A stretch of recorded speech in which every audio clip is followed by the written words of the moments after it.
Fire இந்த வார்த்தை எங்கேயாச்சும் கேட்டிருக்கீங்களா? இது வெறும் 4 எழுத்து வார்த்தை கிடையாதுங்க. உங்களுடைய நிதி வாழ்க்கையை புரட்டி போடக்கூடிய ஒரு சக்தி வாய்ந்த யோசனை. யோசிச்சு பாருங்க, உங்க 30 அல்லது 40 வயசுலே ரிட்டையர் ஆயிட்டு உங்களுக்கு பிடிச்ச மாதிரி ஒரு வாழ்க்கையை வாழ முடிஞ்சா எப்படி இருக்கும்? அது எப்படி சாத்தியம்? அதை பத்தி தான் நாம இந்த விளக்கத்துல ரொம்ப விரிவாக பார்க்க போறோம். இந்த ஒரு கேள்விதான் ஃபயர் இலக்கத்தோட ஆணி வேறே. தினமும் ஆஃபீஸ் போகணுன்ற கட்டாயத்திலிருந்து விடுதலை கிடைச்சு உலகத்தை சுத்தி பார்க்கவோ, உங்களுக்கு பிடிச்ச ஒரு புது கலையை கத்துக்கவோ, இல்லைன்னா உங்க குடும்பத்தோட முழு நேரத்தையும் செலவழிக்கவோ முடிஞ்சா எப்படி இருக்கும்? ஆமாங்க, அது வெறும் கனவு கிடையாது, அது நிஜமாகவே சாத்தியம்தான்றதை இந்த பகுதியில் நீங்க புரிஞ்சுக்குவீங்க. அப்போ ஃபயர்னா என்ன? அதோட முழு விரிவாக்கம் ஃபினான்ஷியல் இண்டிபெண்டன்ஸ் ரிட்டையர் ஏர்லி, அதாவது நிதி சுதந்திரத்தை அடைஞ்சு சீக்கிரமாவே ஓய்வு பெறுவது. இது சும்மா வேலையை விட்டு நிக்கிறது மட்டும் இல்ல, உங்க வாழ்க்கையோட கட்டுப்பாட்டை உங்க கையில எடுத்துக்கிறத பத்தினது. இந்த பயணத்தோட அல்டிமேட் கோலே இதுதாங்க. சரி, இந்த ஃபயருங்கிறது ஏதோ பகல் கனவுலாம் இல்ல. இதுக்கு பின்னால ரொம்ப எளிமையான ஒரு கணக்கு இருக்கு. அந்த கணக்கு தான் இந்த கனவை நனவாக்க போற சாவி. அது என்ன கணக்குன்னு இப்ப பார்க்கலாம் வாங்க. ஃபயர் திட்டத்தோட இதயமே இதுதான்னு சொல்லலாம், இந்த 4% விதி. இது ரொம்ப ரொம்ப சிம்பிள். நீங்க சேர்த்து வச்ச மொத்த பணத்துல இருந்து ஒவ்வொரு வருஷமும் வெறும் 4% மட்டும் உங்க செலவுக்காக எடுத்துக்கலாம். அப்படி நீங்க செஞ்சா உங்க பணம் எப்போதுமே தீர்ந்து போகாது. இது ஏதோ மேஜிக் மாதிரி தோணலாம், ஆனா இதுக்கு பின்னால ஒரு வலுவான கணக்கு இருக்கு. அப்போ உங்க ஃபயர் எண், அதாவது ரிட்டையர்மெண்ட்டுக்கு உங்களுக்கு தேவைப்படுற மொத்த தொகையை எப்படி கண்டுபிடிக்கிறது? ரொம்ப சுலபம். முதல்ல ஓய்வுக்கு அப்புறம் உங்க ஒரு வருஷ செலவு எவ்வளவு இருக்கும்னு ஒரு கணக்கு போடுங்க. ஆச்சா, இப்போ அந்த தொகையை 25ஆல பெருக்குங்க. உதாரணத்துக்கு உங்க வருஷ செலவு 10 லட்சம் ரூபாய்னா உங்க ஃபயர் எண் 2.5 கோடி. சரி, அந்த 2.5 கோடிங்கிற இலக்க எப்படி அடையறது? அதுக்கு தான் போகில்ஹெட் முதலீட்டு முறை நமக்கு கை கொடுக்குது. இது ரொம்ப சிக்கலான இன்வெஸ்ட்மெண்ட் முறைகள் மாதிரி இல்லாம ரொம்ப ரொம்ப எளிமையான ஆனா பவர்ஃபுல்லான ஒரு வழி. வான்காட்டோட நிறுவனர் ஜாக் போகில் சொன்ன மாதிரி தாங்க, முதலீட்டுல எளிமைங்கிறது ஒரு குறைபாடு கிடையாது, அது ஒரு மிகப்பெரிய வரம். இந்த தத்துவத்தோட அடிப்படையே அதுதான். இந்த முறையோட பேரு 3 ஃபண்ட் போர்ட்ஃபோலியோ. பேர்ல இருக்கிற மாதிரியே இதுல வெறும் 3 வகையான ஃபண்டுகள் தான் இருக்கும். இதோட நோக்கம் என்னன்னா, குறைஞ்ச செலவுல உங்க முதலீடுகளை உலகம் முழுக்க பரவலாக்கி உங்க ரிஸ்க குறைக்கிறது தான். இங்க பாருங்க, இது ஒரு பொதுவான ஒதுக்கீடு. 60% நம்ம உள்நாட்டு பங்கு சந்தையில, 20% சர்வதேச பங்கு சந்தைகள்ல, மீதி இருக்கிற 20% பத்திரங்கள்ல முதலீடு செய்யறது. இது ஒரு உதாரணம் தான். உங்க வயசு, ரிஸ்க் எடுக்கிற திறன், இது எல்லாம் பொறுத்து நீங்க இதை மாத்திக்கலாம். சரி, நடைமுறையில இந்த போர்ட்ஃபோலியோவை எப்படி உருவாக்குறது?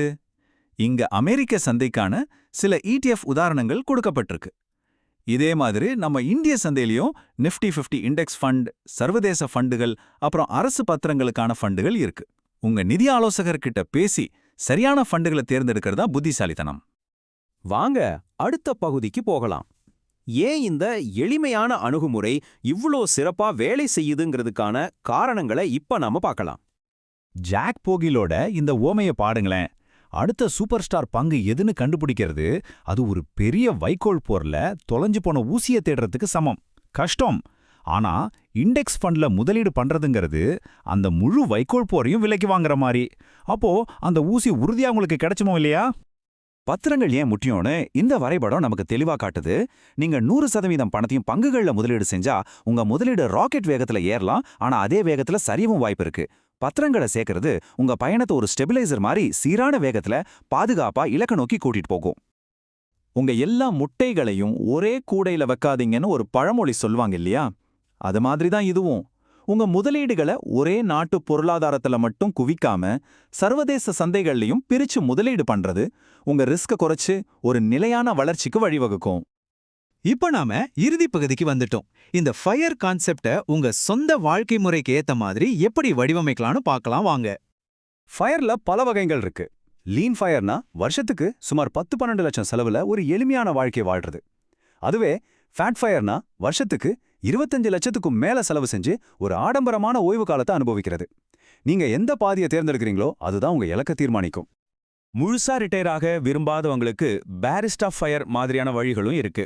இதுல நீங்க ஓரளவு நிதி சுதந்திரம் அடைஞ்சதுக்கு அப்புறம் உங்களுக்கு பிடிச்ச ஒரு காஃபி ஷாப்ல வேலை செய்யறது மாதிரி மன அழுத்தம் இல்லாத ஒரு பார்ட் டைம் வேலையை செய்வீங்க. இதிலிருந்து என்ன புரியுதுன்னா, ஓய்வுங்கிறது ஒரு கருப்பு வெள்ளை விஷயம் கிடையாது, அதுல பல வண்ணங்கள் இருக்கு. கடைசியா ஃபயர் பத்தின சில தவறான எண்ணங்களை உடைச்சிடலாம். இது நிறைய சம்பாதிக்கிறவங்களுக்கு மட்டும்தான் சொல்றது சுத்த போய். உங்க வருமானத்தை விட நீங்க எவ்வளவு சதவீதத்தை சேமிக்கிறீங்கன்றது தான் இங்க முக்கியம். இது பட்னி கிடந்து சேமிக்கிறத பத்தினது கிடையாது. உங்களுக்கு எது உண்மையிலேயே சந்தோஷத்தை கொடுக்குதோ அதுல புத்திசாலித்தனமா செலவு பண்றது பத்தினது. முக்கியமா இது வேலையை வெறுக்கிறத பத்தினது இல்ல, உங்களுக்கு பிடிச்ச வேலையை தேர்ந்தெடுக்கிற சுதந்திரத்தை அடையிறத பத்தினது.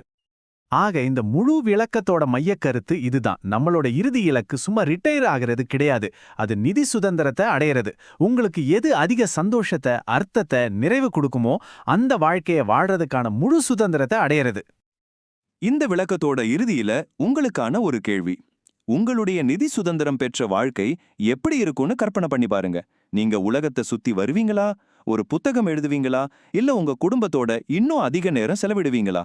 உங்க கனவு எதுவா வேணா இருக்கலாம், ஆனா அதை நோக்கிய முதல் அடியை இன்னைக்கே எடுத்து வைங்க.